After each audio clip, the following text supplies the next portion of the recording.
239 000 permis de séjour sont disponibles dans le cadre de la deuxième phase du Plan national de régularisation des étrangers, le PNRE, c'est ce qu'ont indiqué les autorités dominicaines.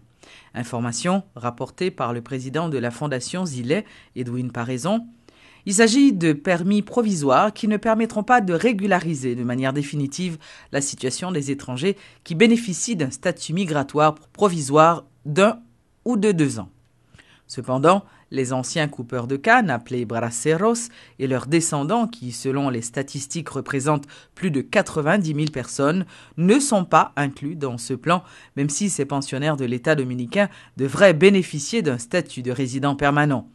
M. Paraison soutient que cette catégorie de personnes, frappées par l'arrêt du tribunal constitutionnel dominicain, pourraient devenir des apatrides puisqu'ils ne détiennent aucun document et doivent attendre un accord entre les autorités haïtiennes et dominicaines sur la crise migratoire. Le secteur protestant, dans le souci d'améliorer la qualité de l'éducation offerte dans ses établissements scolaires, des États généraux ont été convoqués ce vendredi afin de lancer un plaidoyer en ce sens.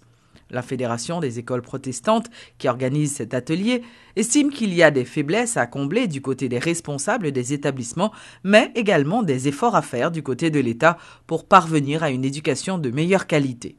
Le pasteur Sylvain Exantus, qui salue l'initiative, invite le ministère de l'Éducation nationale à mieux évaluer l'apport du secteur protestant dans le système éducatif. Nous avons pile d'écoles et je dis, nous sommes conscients que nous devons mettre plus accent sur la qualité. Et pour nous mettre accent sur la qualité, il faut que tout partenaire de nous qui travaillent dans le domaine de l'éducation, que nous chutons ensemble pour nous garder question ça. Qualité, il y a plusieurs éléments qui entrent là. Premièrement, la formation des maîtres. Il faut que les maîtres soient qualifiés pour le faire travailler. Deuxièmement, il faut que nous ayons moyens financiers également pour nous capables de bien tout matériel que la technologie a mis à la disposition, également mieux rémunérer les professeurs. Environnement, chita, enseignement, apprentissage là, il faut nous garder le grand pile d'éléments qui rentrent en ligne de compte. Et nous-mêmes, comme protestants, nous disons à côté de la quantité, il faut que nous gardions question qualité. C'est un objet État généraux. Premièrement, pour côté pas nous, pour nous unis, pour nous solidaires dans l'action qu'on a fait. Deuxièmement, du côté de l'État. Parce que l'État nous fait un travail. Éducation, c'est responsabilité de l'État. Timonio, c'est responsabilité de l'État. Et voilà que l'État a demandé pour nous aider. Et jusqu'à présent, l'État n'a pas aidé nous pour protéger. Donc, nous avons fait plaidoyer ça, bon côté par nous, nous fortifier tête nous, évaluer tête nous. Et de l'autre côté, nous demander que l'État vienne en support à nous-mêmes, côté tout soutien à nous-mêmes, pour nous capables d'une éducation de qualité. Le parti politique Correct dénonce les irrégularités qui ont entaché le scrutin du 9 août, mais se prononce contre son annulation. Le candidat à la présidence, Michelet Nestor, qui a été lui-même victime de violences le jour du vote, appelle le CEP à prendre les mesures nécessaires lors du second tour pour éviter tout dérapage. Non, pas penser au supposé annuler, parce que Haïti n'a rien assez pour dépenser toute l'argent, surtout la communauté internationale, a aidé nous pour nous annuler l'élection. Mais il faut que nous corrigeons pile bagaille. Moi-même, en tant que candidat à la présidence, si je dis que je suis victime, c'est le peuple qui est loin, qui n'a pas de non, c'est le peuple qui n'a pas de moyens pour prendre soin. Comment il a fait? Donc, l'élection, ça est supposé, il y a une pile correction pour faire là-dedans, il faut KAEP corriger KAEL pour l'élection, pour la faire l'élection présidentielle là, pour bagaille capable de passer très bien, pour qu'il y ait transparence. Si pas de transparence, pas de élection qui est honnête dans le pays. Ça. La plateforme des organisations haïtiennes de défense des droits humains, POHDH, formule un ensemble de recommandations au CEP après le scrutin de dimanche dernier. Elle invite l'organisme électoral à sanctionner tous les candidats impliqués dans des actes de vandalisme lors du scrutin. Bon, décret électoral là, c'est celle boussole acteur qui est impliqué dans le processus électoral. Moi-même, je pense que tout candidat qui déjà crié victoire, il a violé le décret électoral.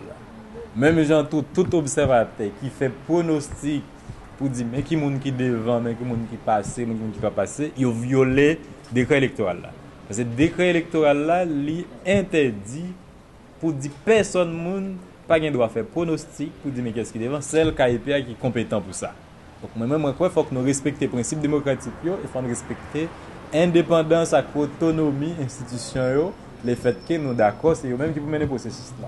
Donc moi t'ai encouragé et candidats ça yo parti politique ça yo pour quitter KIPA, de même comme c'est l'organe compétent pour dire qui est-ce qui devant, qui est-ce qui passe au premier tour, qui est-ce qui pas passé, qui est-ce qui est obligé à aller dans le deuxième tour. Mais en même temps, tout le monde qui est impliqué dans le violer le décret électoral là, moi crois que le conseil électoral là de prendre sanction contre eux.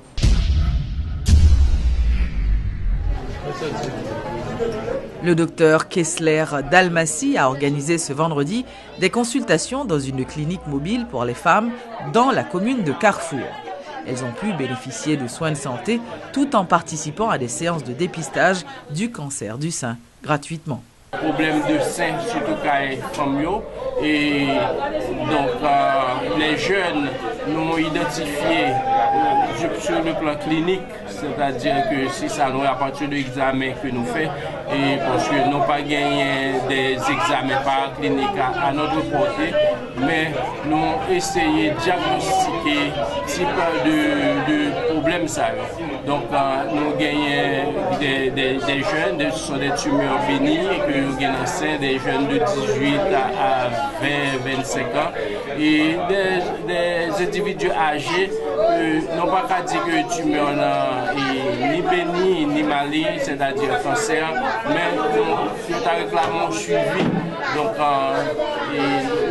si vous avez une opportunité, vous avez fait mammogramme ou bien vous avez poussé plus loin faire biopsie que tumeur que vous avez. Mais cependant, nous croyons que l'ensemble de cette population nécessiteuse est réellement satisfait de l'apparition et dans des conditions avec les moyens du bord naturellement, dans un environnement très très difficile, mais nous essayons d'aider quand même.